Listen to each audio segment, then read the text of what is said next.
Another awesome day on Get Your Life Together podcast. I'm your host, POK, like you always know.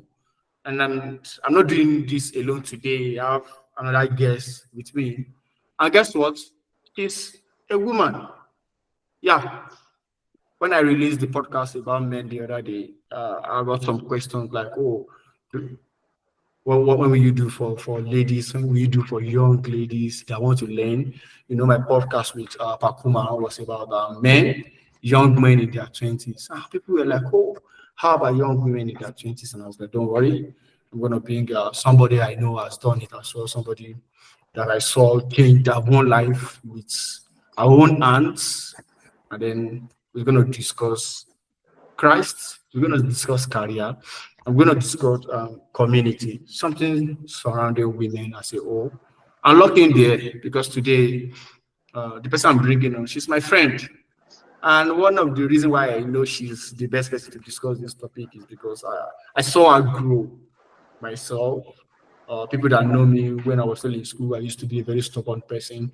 People know me as Biggie, and she was my friend then.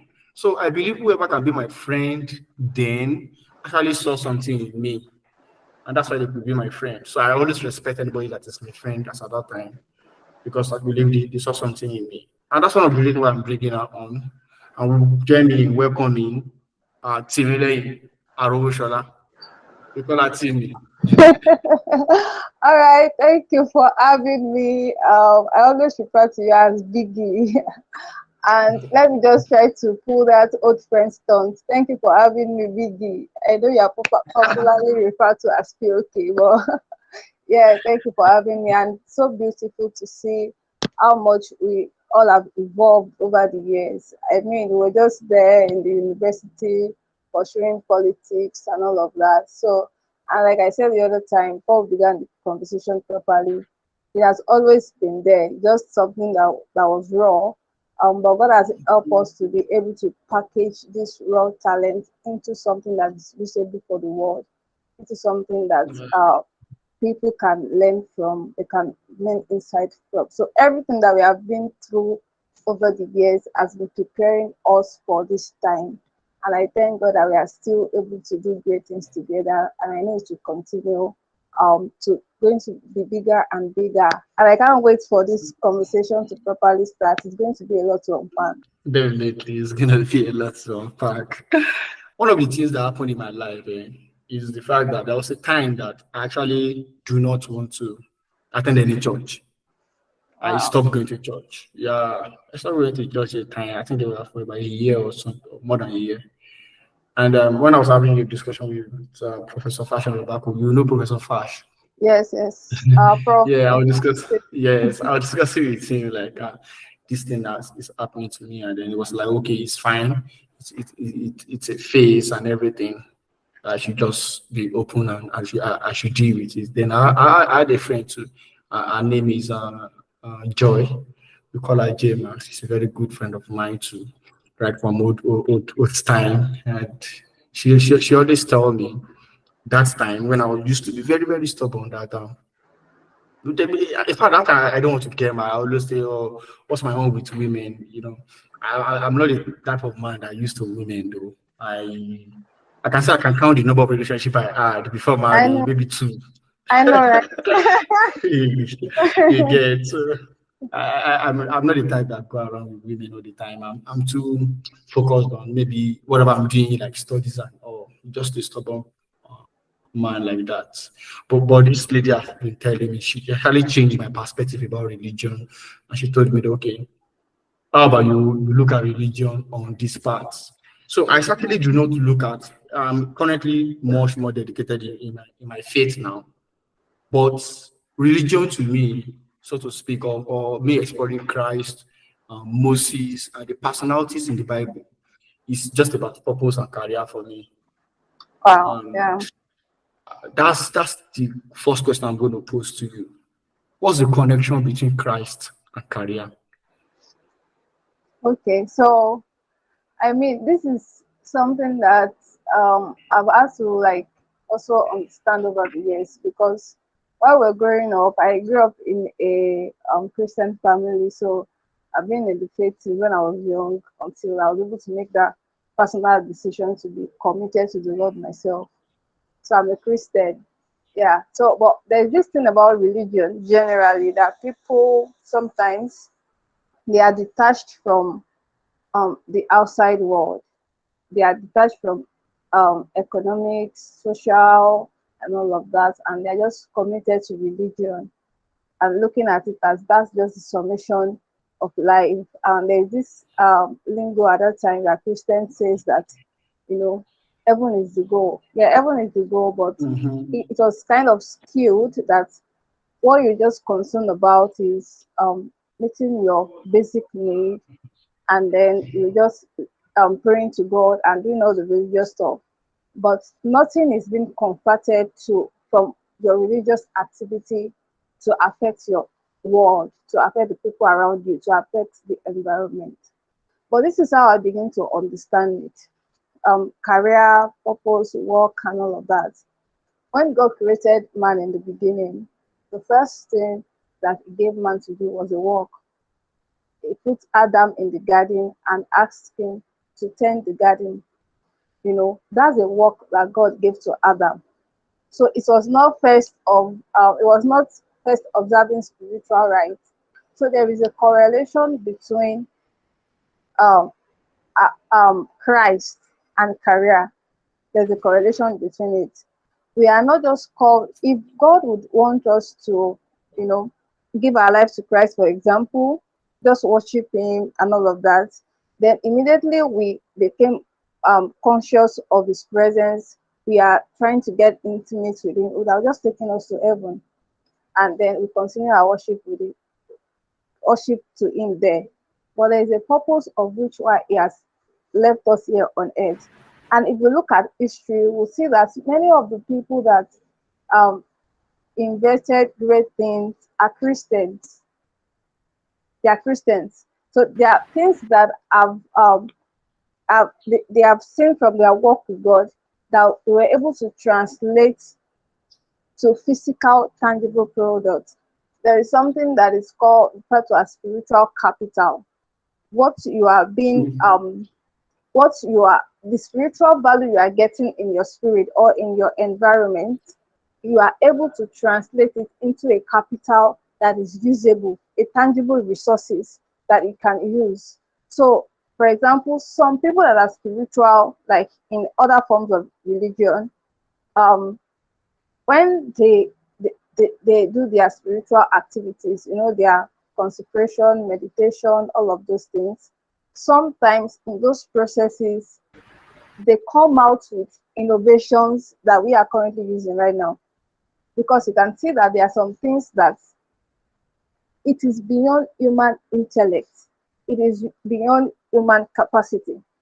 So even we are talking about Christ, so this is conversation about Christians because that is who we believe as Christians.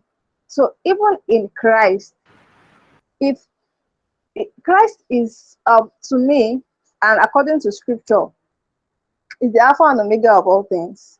So if other spirits in other religion can give innovations to people for their career, how much more in Christ?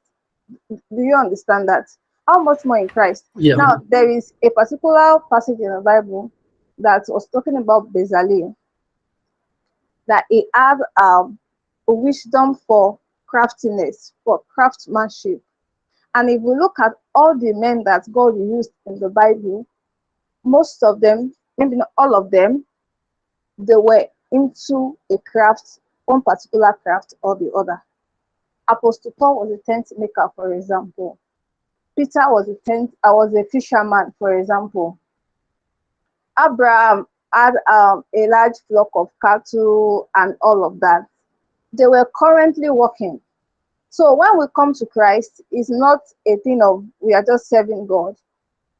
From our service to Christ, there is a redefinition of even how we work.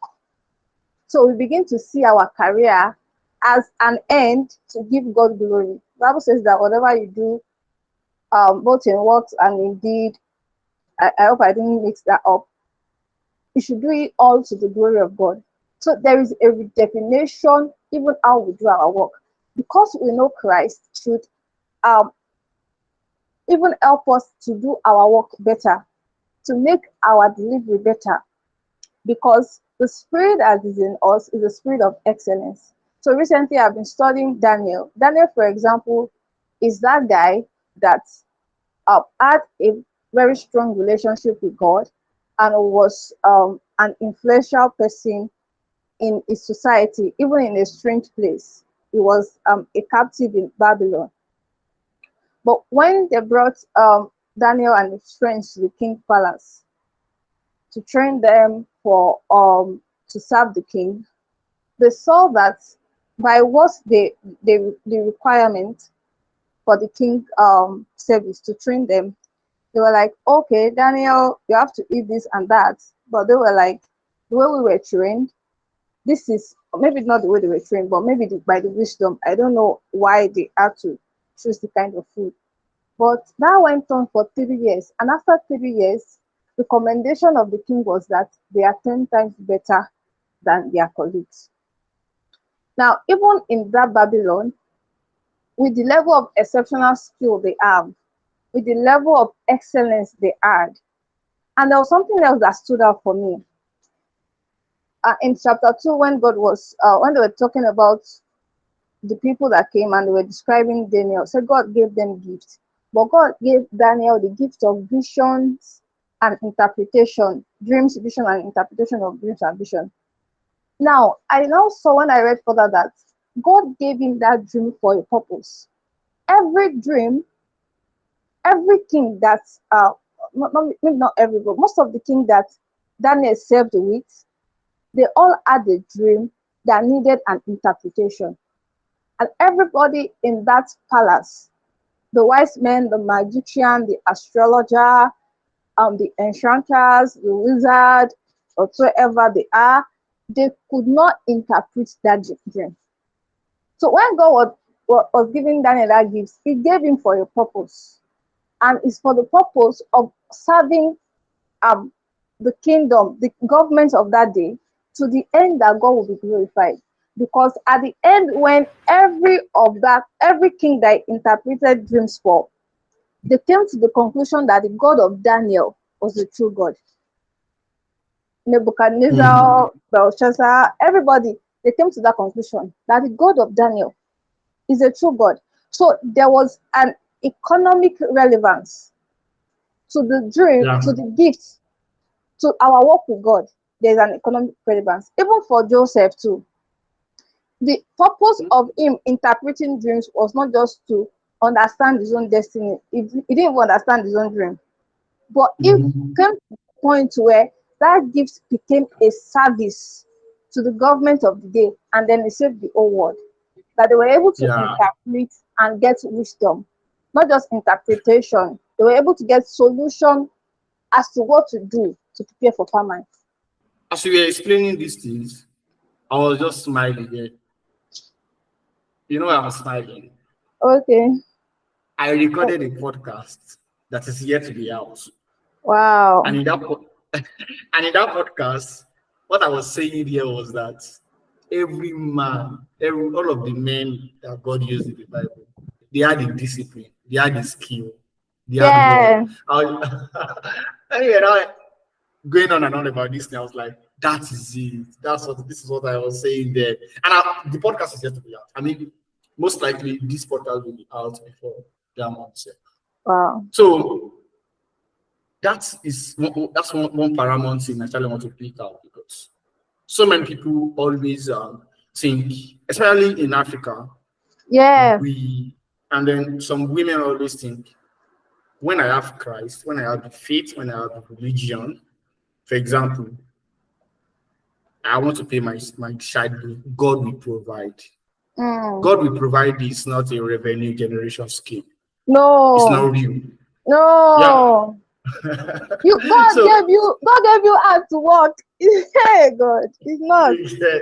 So a whole lot of people always misconstrue those kind of things, those parts like this and this. God will bless you, yes, but He has to bless your handwork. And if your handwork is zero, 0 times 1 million is still zero.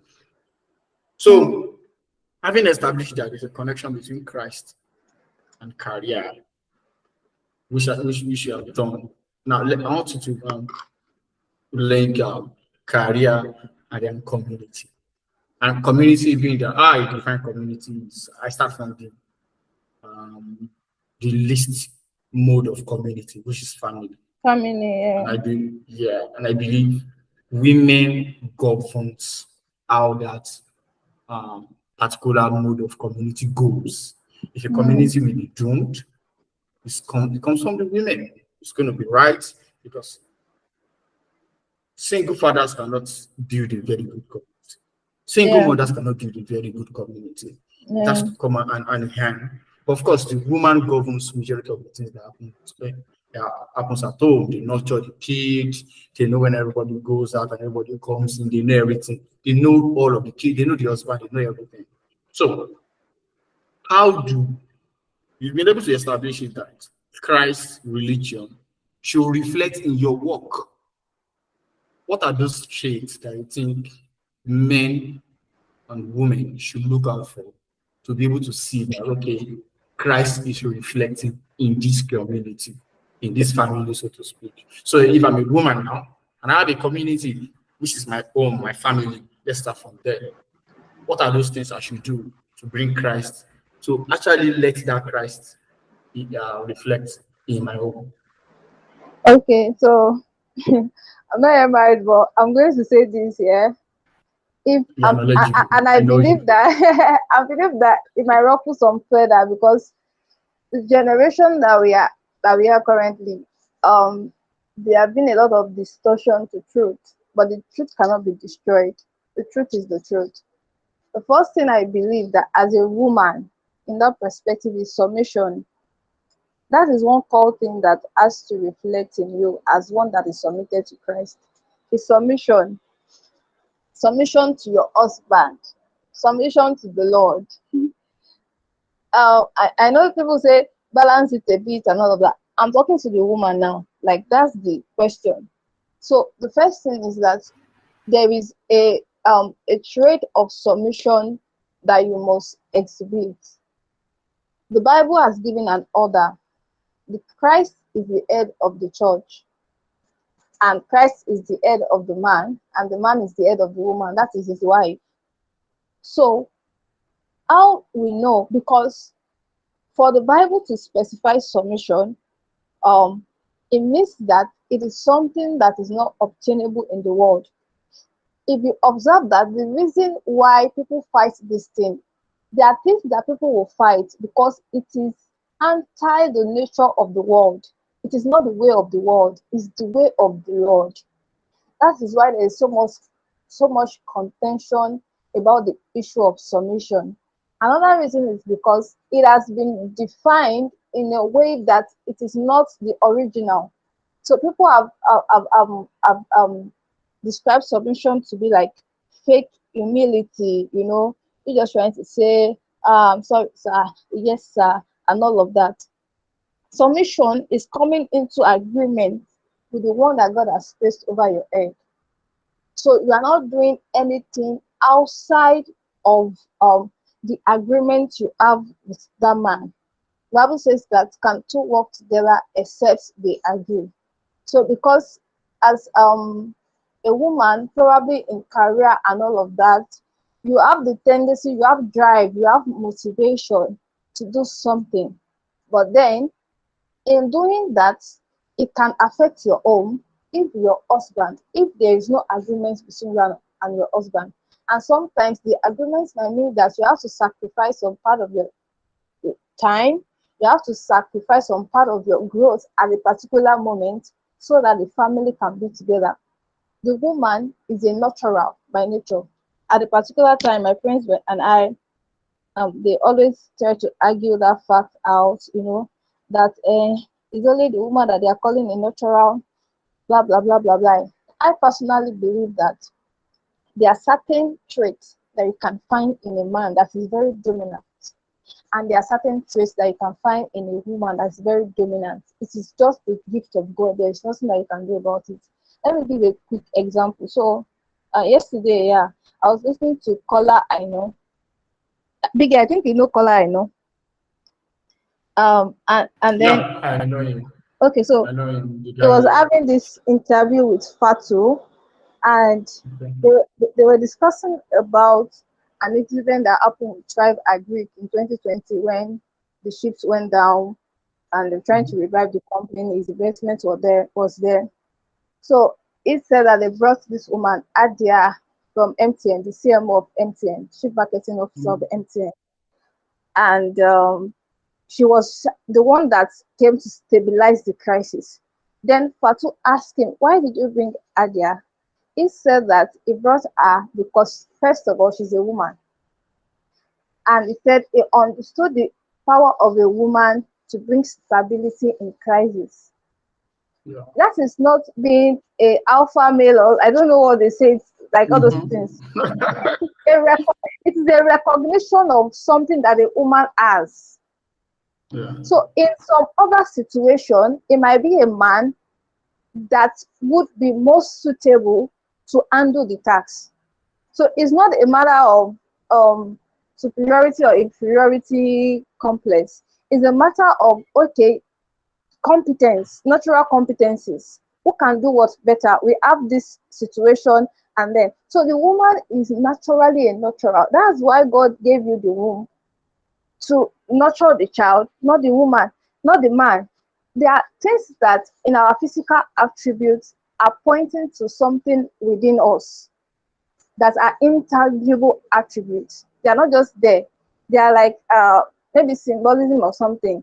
It is also signifying something that is inherent in you that you can provide. So it is not just about the fact that you're trying to define, say a man is like this, a woman is like this, and all of that.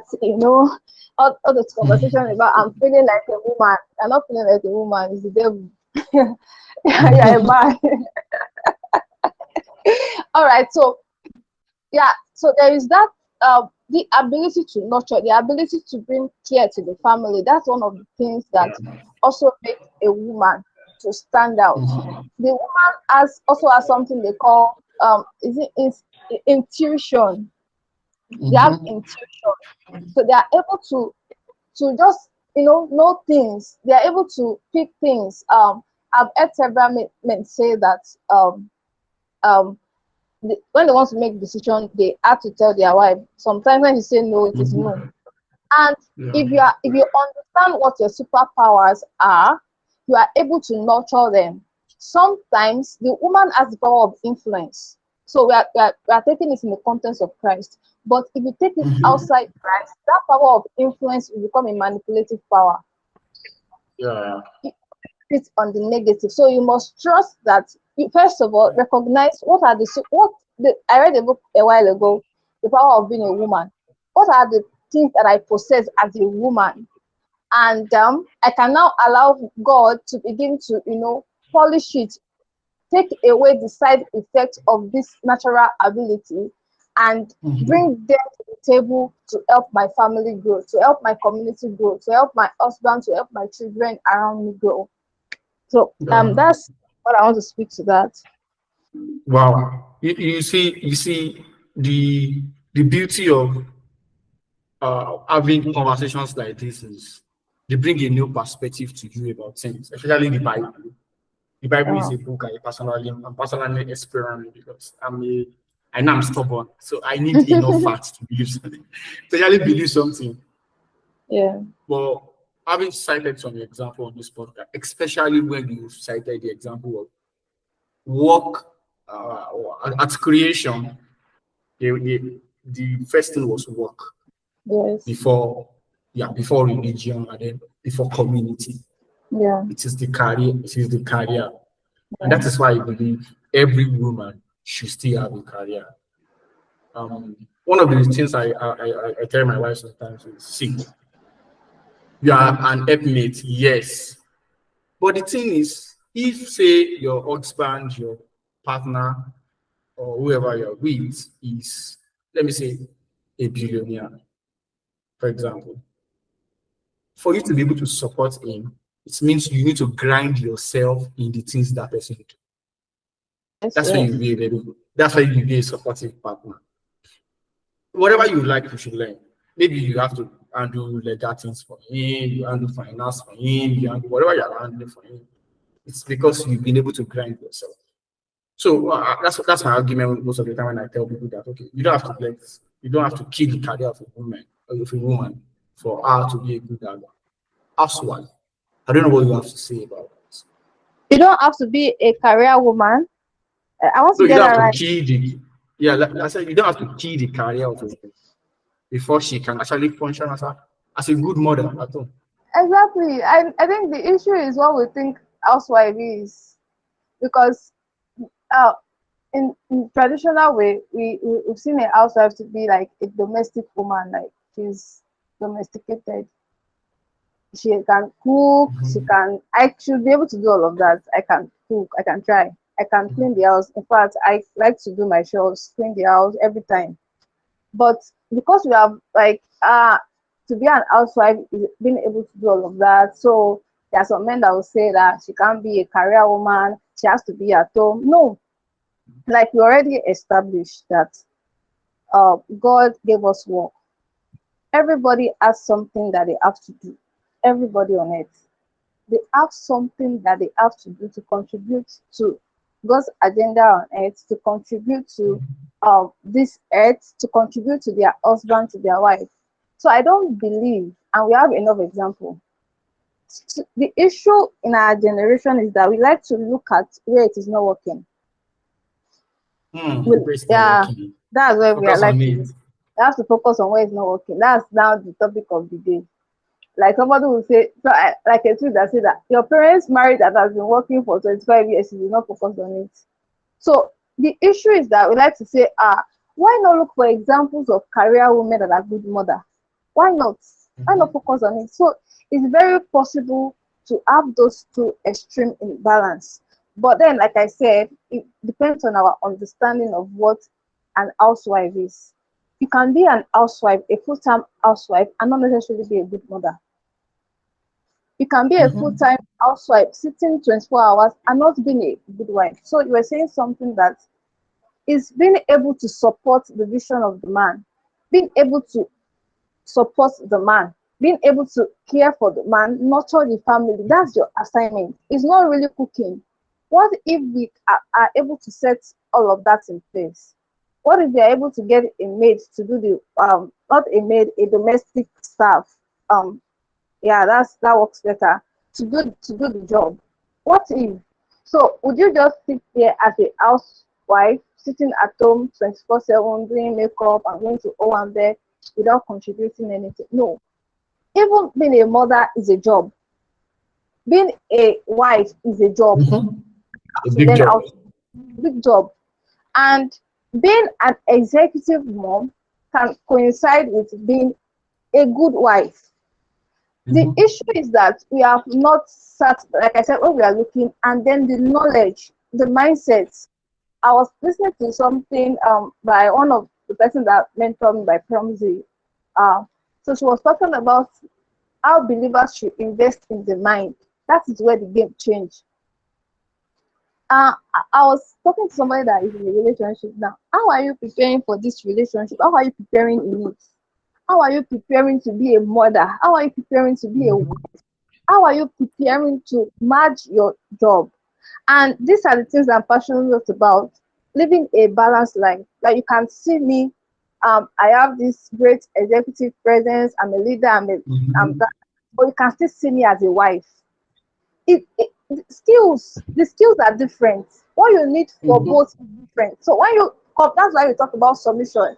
You don't talk to your husband like you're talking to your boss. It's a different ballgame. When you come to the home, and the issue is being able to put a form of separation to it.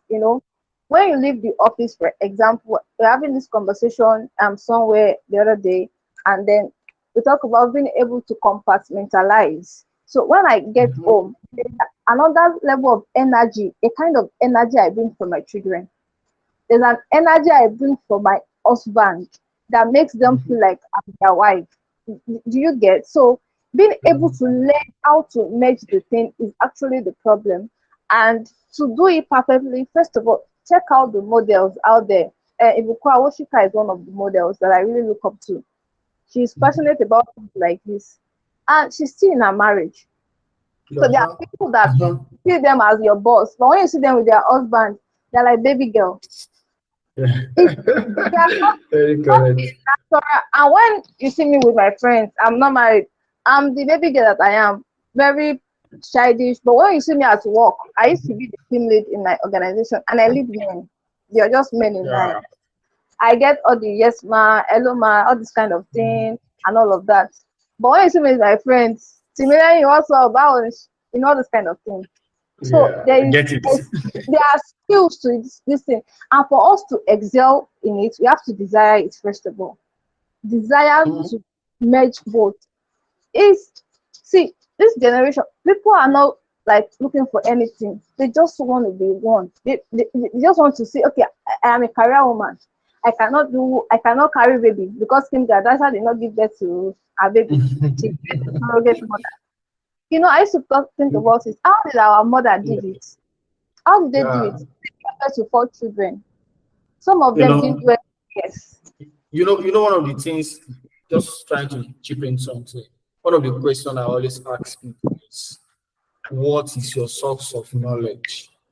What is your Mm, source of knowledge? Yeah, because take it or leave it, you have a source of knowledge. It's either you yeah. are intentional about it or you allow the society to give you anything.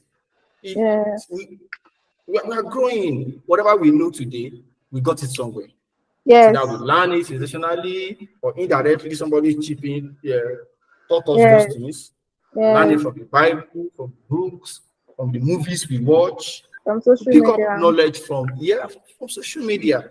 Now, your idea of marriage, your idea of wife, your idea of an expert, the idea of a man, of a woman, of a leader, you learn it somewhere. You have a Yes. source of knowledge. So Yes.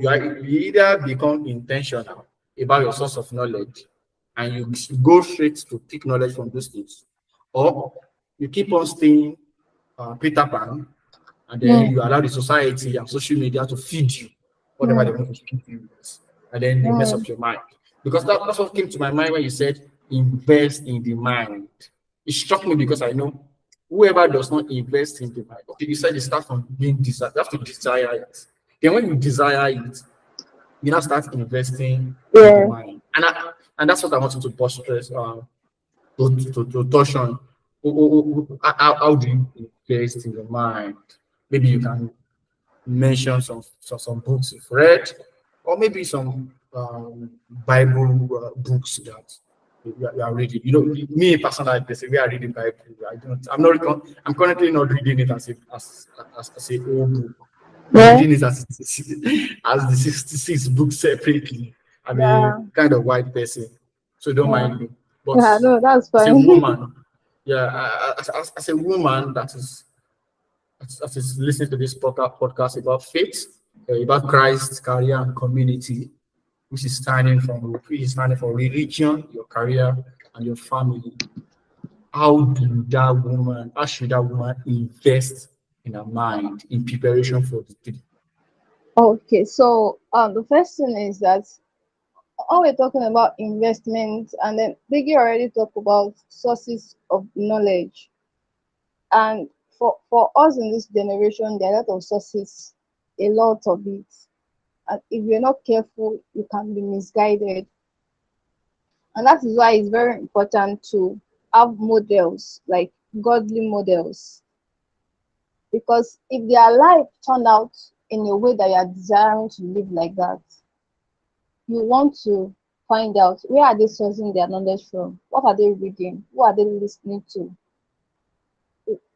You know, it kind of give you a perspective on, okay, this is where they learn what they learn.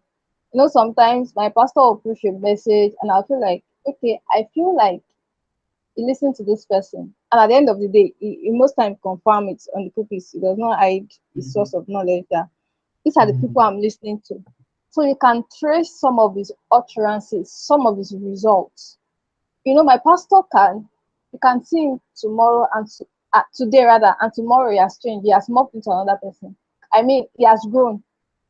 I'm not even kidding you. He has listened to something, or he has watched somebody, and by Mm. seeing that person, he has tweaked something in his own life. Yeah. So that could be a way to start. And like Biggie said, the Bible is something that you should desire reading. First of all, we know some people see the Bible as a mystical book, or I can't understand Mm. it. I mean, just Mm-hmm. start by just reading it, familiarizing yourself with the content. Don't first care about trying to understand the mystery behind it and all of that. Familiarize with with the content of the Bible. And again, structure your learning. That's where I'll start from, like for real, for real. It's like somebody in tech trying to learn product design, and then you go to YouTube, you find somebody from India, somebody from Canada, somebody from UK teaching you different thing about UI UX design. I just picking it here today, picking it there tomorrow. At the end of the day, you cannot even merge it together. You cannot make Mm-hmm. sense of it. You are just picking it here and there. So this is where I'm going to. You can develop a sort of curriculum or syllabus for yourself and say that I just want to focus on faith, on being a woman, on career development as a Christian, or as whether as a faith person or just career as a whole. Just pick like 3 areas and say this is how I want to study them. That's like the first step. What do you want to learn? What do you want to know? You can also like identify the area of deficiency in your own life. Okay, I'm not doing this well, I'm not doing that well. I believe that there are people that can help me grow in this area of my life to have this expertise, to develop this skill. I've heard a lot about being a career woman and a housewife. How can I do it? So you can just have a list of topics or a list of maybe things that you just want to know generally, but make sure that it is systematic. You are not just reading today. You can be reading a book by I know Biggie loves Jordan Peterson so much. 12 Rules of Life. Right. 12 Rules of Life. Before you know it again, you have gone to Joyce Meyer. You dropped that one. You did not finish it. Uh, So you understand. You have to structure your learning. So that's first thing. Or have identified the areas. So for me, there are times that I do it per year. These are like the people I want to listen to this year, like my core listening. I want to mhm. listen to them. Sometimes I do it per quarter. This quarter, I want to like learn finance. So either I finance, clinical finance, anything that has to do with Mhm. finance, cryptocurrency, whatever it Mhm. is, all the Yeah. items. I just want to be, you know, learning them. Sometimes it's just basic saving and spending and investing and Mhm. budgeting. That's what I want to just focus on for this month. So be very structural in your approach. And then you now move on to pick the resources, the people. So the forms of learning could be through books, through podcasts, through YouTube, through sermons. So those are the things I do. I don't really do movies, so that's just me. People ask me a lot, have you watched this one? I never watched that, bro. Okay, And okay. so my Can my you drop data, I'll mhm. drop. Okay, I'll drop them. I'll drop them. Yeah, my data is for uh, YouTube. It's for podcasts. It's for anything that can just expand my mind. So one of the books that I've read so far, I've read The Power of Being a Woman by um Martin Almond or something. I'll drop the exact name for Biggie in the DM. So it's been a while I read the book. I read The Power of The Confident Woman, rather, The Confident Woman by Joyce Meyer. That's one book that has shifted my life a lot. So dealing with insecurity and all of that, it can really help you solve that. I listen to Deborah Dejikurumi a lot. I listen to her sermons a lot. She's someone that really speaks to, finding the balance between spirituality and then your career, just marrying both together. She speaks to that a lot. So you can find that on YouTube. You can find sermons on YouTube. I listen to anything that comes out of Jumoke Adenowo. Jumoke Adenowo is the leading female architect, I think, in the whole world. She's an architect, Wow, but she that's is interesting. a strong apostolic fire, raw fire. You don't play with her. Wow. But she dares government, dares anybody. She's a woman. She's just in her 50s. So I'm really inspired by Jumoke Adenowo. She's a Nigerian. So I listened to her book. I read Good to Great recently by James Collins. Yeah, I read that recently. Um, you can also look for another book by him, Built to Last. So those are like the books that I've read. For I will also search out some for women that I've read that particularly speak to being a woman, relationship, and all of that. I kind of read some of those books a lot when I was in school, but I listened to Jackie Perry. Jackie Perry is a Christian apologist.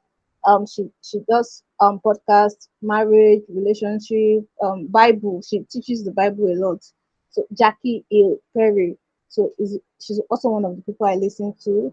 I listen to Apostle Arowosola for spiritual edifying content. I think I've said quite a lot here. They can just stop for Quite now. a lot, quite a lot.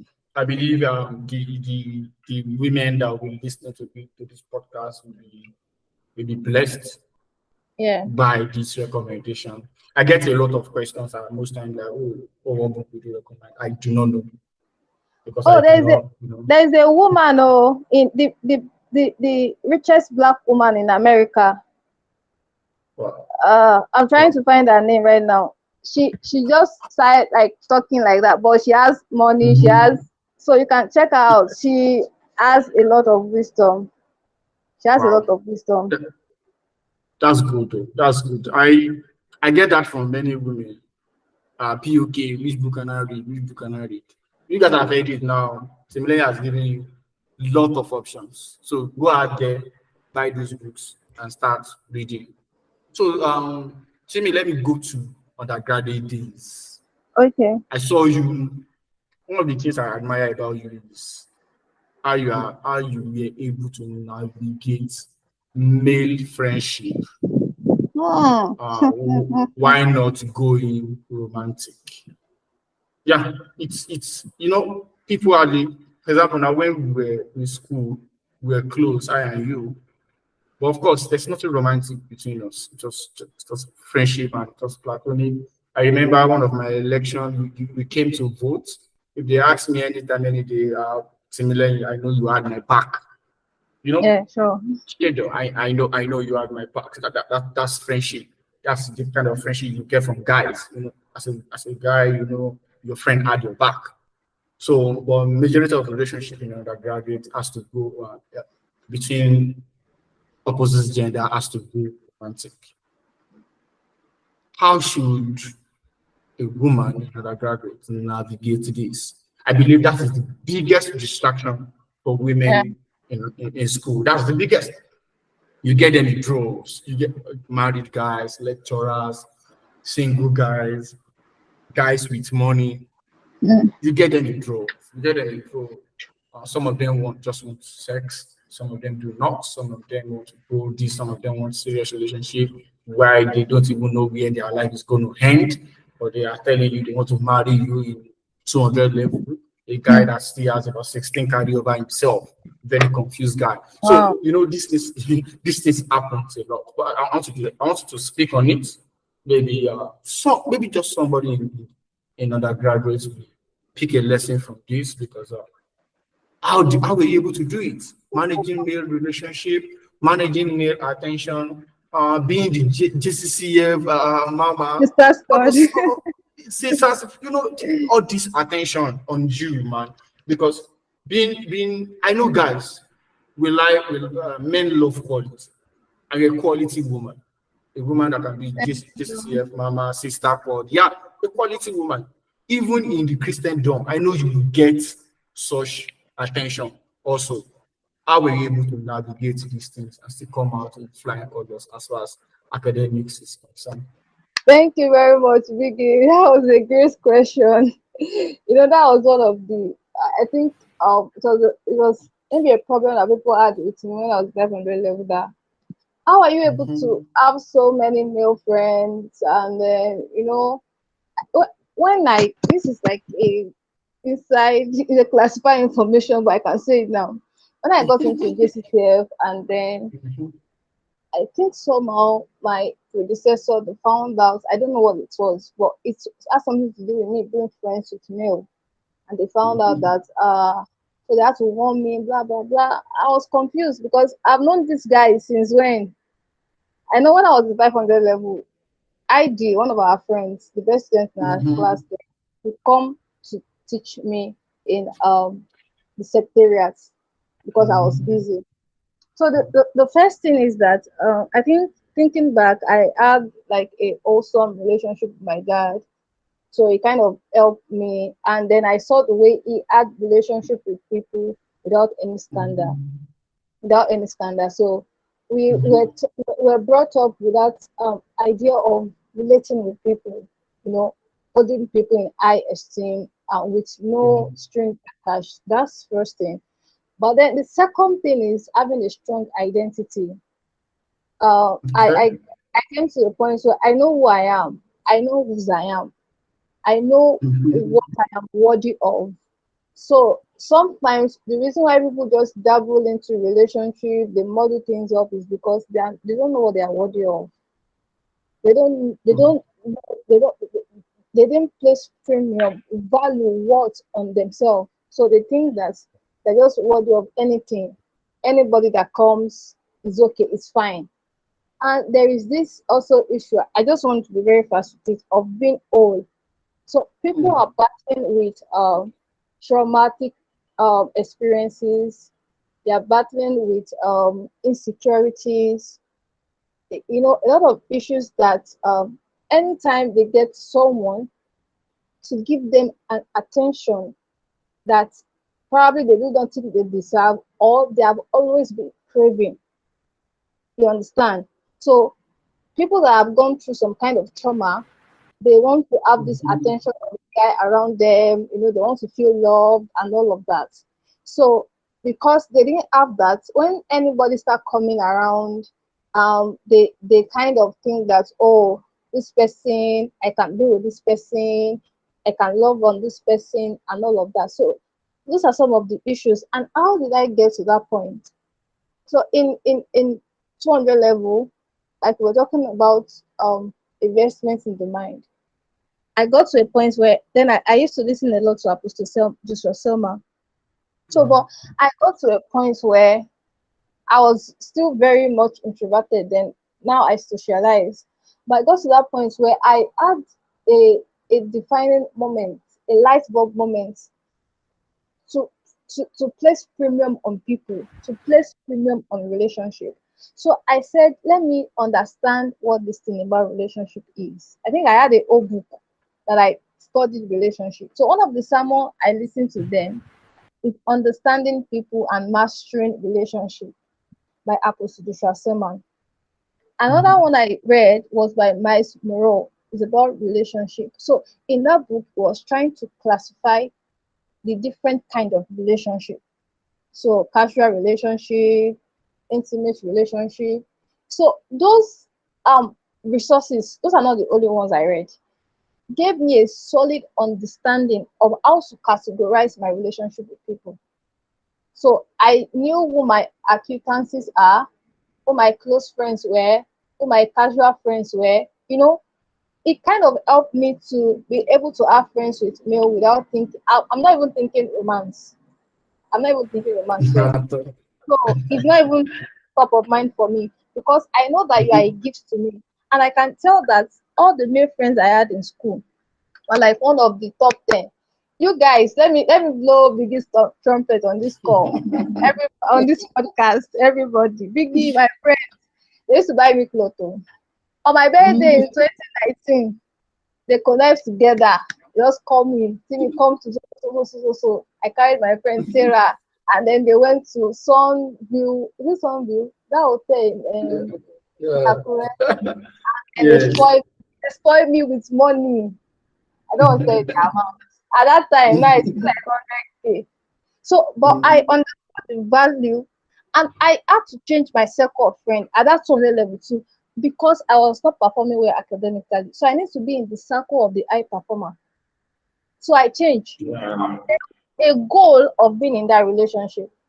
The goal was growth. Mhm. So I was not having any distraction. So for any relationship I am in, I want to understand why are we having this relationship. Even in my adulthood, there are people that have come close. There's still a friend of mine that we had that discussion recently. What is this? So that we won't be confused. Mhm. We can have adult conversation, right? So there was a goal of being in that relationship. So those knowledge help me identify who to be in a relationship with, how to classify them, what kind of access do I want to give this person, and then also I understand myself. I know my worth. I cannot just marry anybody. It's not everybody that is your husband. So if I have messed up myself with all the guys around, I will not have the boldness. Maybe I will still because it's social media world. But then inside of me, I know that it is not a whole truth that I'll be giving out. So those are the things that kind of help me navigate the male friendship. And then I made friends with people that have sense. They have sense. We have like we were driven. All of us Mhm. in our circle, we were driven, even as busy as Biggie was. He was not in the back seat of the class. He was doing politics and then he was blazing his academics.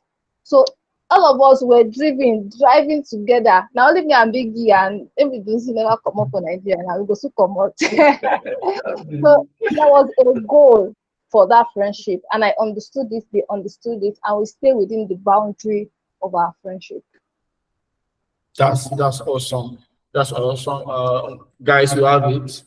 No, don't have a goal for going into for going into relationship and then friendship with people.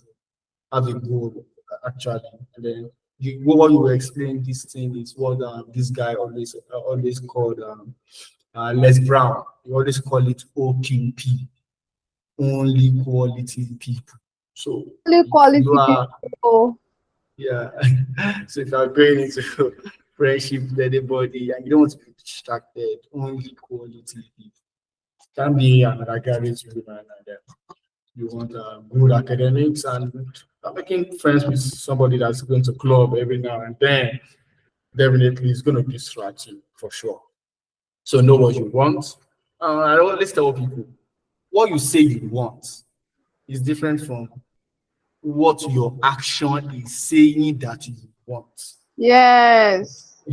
It's still different because you come to me that oh I need a first I want a foster I want a foster yeah but what is your action saying? You're not in class, you don't submit your assignment, You're on you didn't do a Netflix. test. You're on Netflix every now and then. Your action is not saying you want a first class. So definitely I know that that is not you. That's not what you want because your Bible said by their spirits, by their actions, you know them, right? And the So fruit, yeah. yeah, whatever you do is what I define you with. Okay, moving away from that, Timmy, one of the um, question I actually had in mind when I remember this topic is as a team lead at work in your career, how do you manage men's ego? How do you manage men's ego? I know it's Hmm. a lot. You meet shit and you meet you meet shit the whole career thing, the whole bureaucracy thing, the whole office Mm-hmm. policies things. It's crazy. Some Yeah. people are just that they don't want to be led by not just men. Some women don't want to be led by women. It's Yes. how they Ah, yes. it's how so how do you manage this ego? How do you manage this career thing as a team, as a woman growing in your career? Hmm. I would say that first of all, you need a lot of emotional stability, emotional agility. You have to be strong. Mm. because Yeah. Fiji just made a striking statement that even women do not want to be led by women.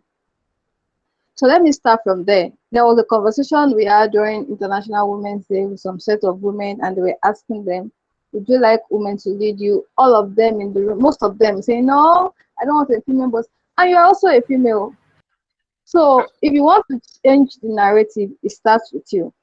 And also, I've had my, I will answer the question. I've had my share of not wanting to be led by women because I have a female boss, and that female boss was, she's always, you don't know what to expect.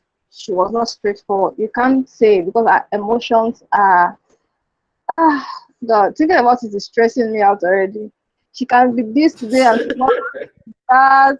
You don't know what to Mhm. expect from her. So if you are aspiring to be a female leader, you need to be emotionally mature. You need to be emotionally stable. Get yourself together. Because there are demands that will be made. It's because you are a leader. That's why these demands are being made on you. So you have to be aware of what you are going into, first of all, as a team lead. So as a team lead, I know that I am responsible for managing the team. And every time I show up at work, I want to show up like I know what I'm doing. I want to show up like I am the woman for the job. So if there's any issue I have before coming to work, by the time I get to the gate of my workplace, I drop it there. In fact, this is what I do. When I start preparing for work, I'm already in work mode.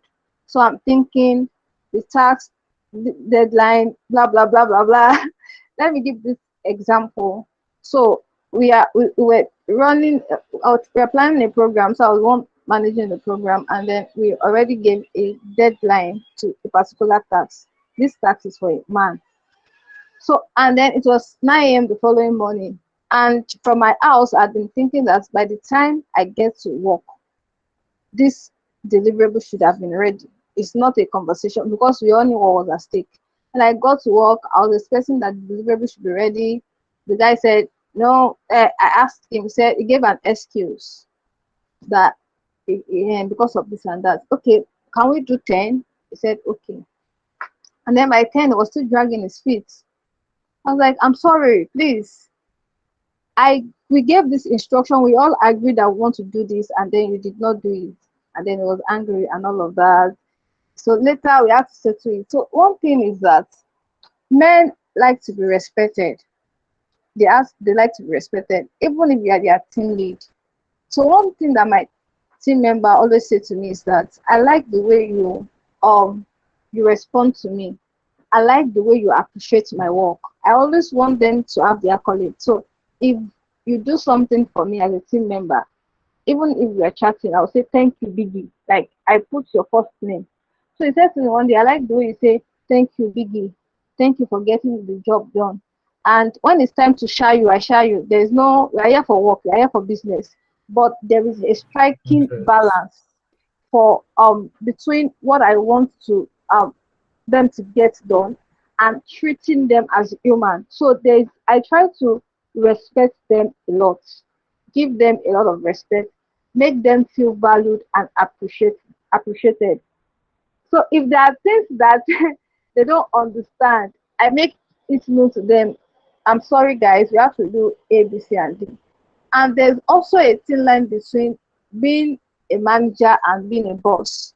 I don't try to command I don't try to command respect from them. I try to influence them, inspire them for action. So when there is a well, probably we drop the ball, I don't say that it was so so and so person. I take the blame. We take the blame together. So I kind of build a relationship with them such that they know that even if they are going through personal issues, they can always talk to me.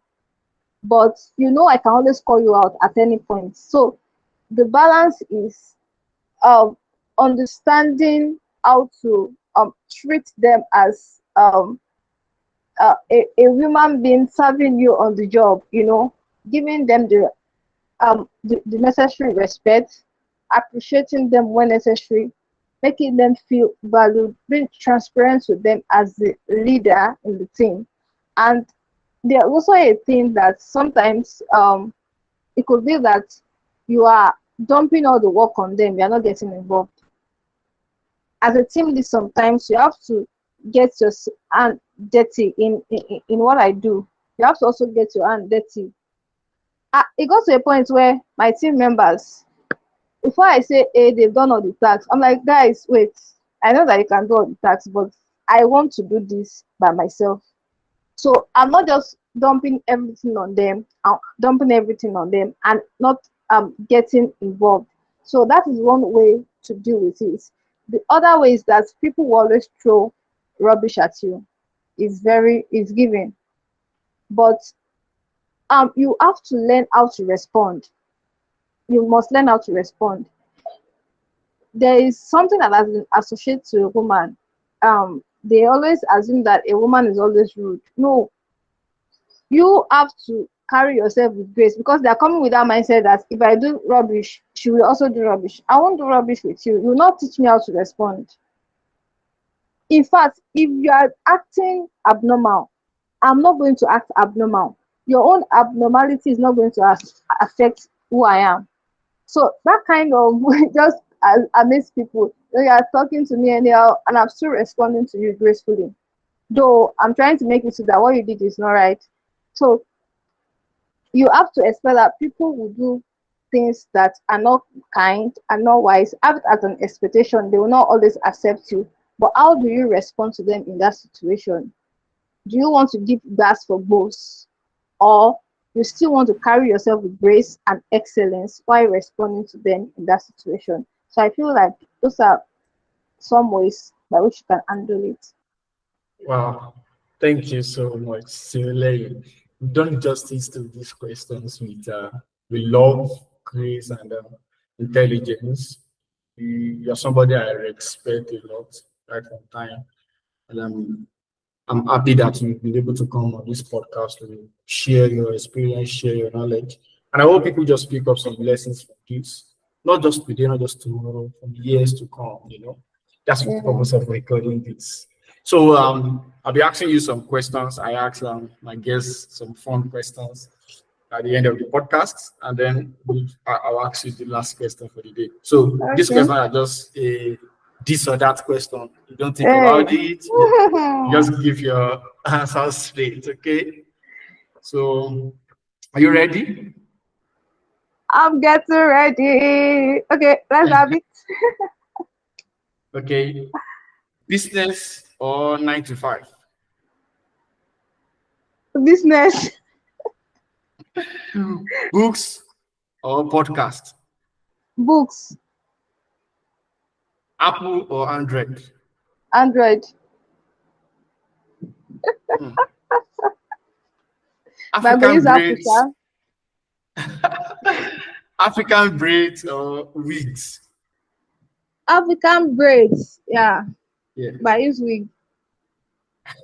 A big wedding or a small wedding? Intimate wedding. Not small. Uh, marketing or engineering? Engineering. Traditional banks or fintech? Fintechs all the way. Esther or Rebecca? Esther. Esther. Moses or Job? Moses. Okay. That's the end of this or That was that and this particular. Oxito. Oxito. I know. So many people always be like, oh, some people choose Apple, and sometimes they are using Android. They just wonder. So, Timileyin, as a wrap up the show, what will you leave us with? What will you leave your listeners with? Or do you want them to always remember? Okay. One thing I would like to leave you with is that regardless of where you're from, regardless of where you have been, what you have been through, you can always rise again. You can be great. You can become anything. See it as just one opportunity to maximize your life. So every moment, every hour, every second that you have been intentional about living a great life. So, and the things that you commit to will determine the output of your life. So, ask yourself in the next 1 hour, what am I doing that is going to contribute to help me achieve a great life? Thank you very much. Okay, thank you to Timileyin, thank you to listeners. And of course, like I always say, keep getting your life together. Because when you get your life together, you get the life of your family together, you get the life of your community together, you get the life of your country. And just maybe we can all make the world a better place. Take care, soldiers. I'm out.